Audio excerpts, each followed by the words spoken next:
I'm Chef Rebecca, Culinary Supervisor for Minneapolis Public Schools Culinary and Wellness Services.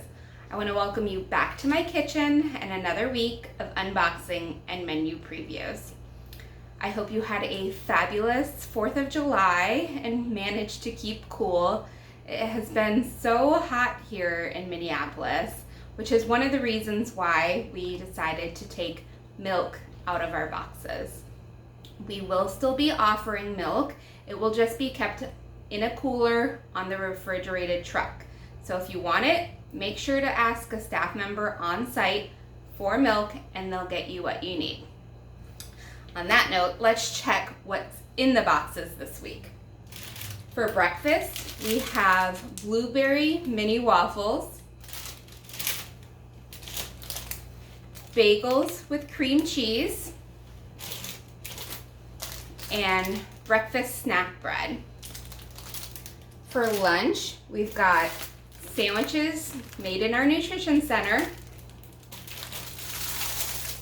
pizza in a bag, pasta pouches, mac and cheese, and meat sauce with rotini. And this I'm very excited about.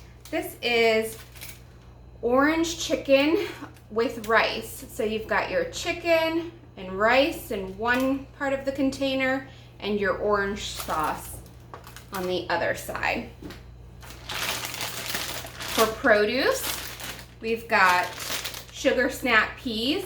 These will go fantastic with that orange chicken and rice. Honeydew melon, and a mixed fruit bag with pears and apples and oranges. Again, remember, milk will not be in the box this week, but ask our staff for it and they will get it for you. Some of the items in my box may be different from the items in your box, but remember, there'll always be the components to make 7 breakfast and 7 lunch. We hope you enjoy this week's box and look forward to seeing you at one of our pickup sites. Thank you.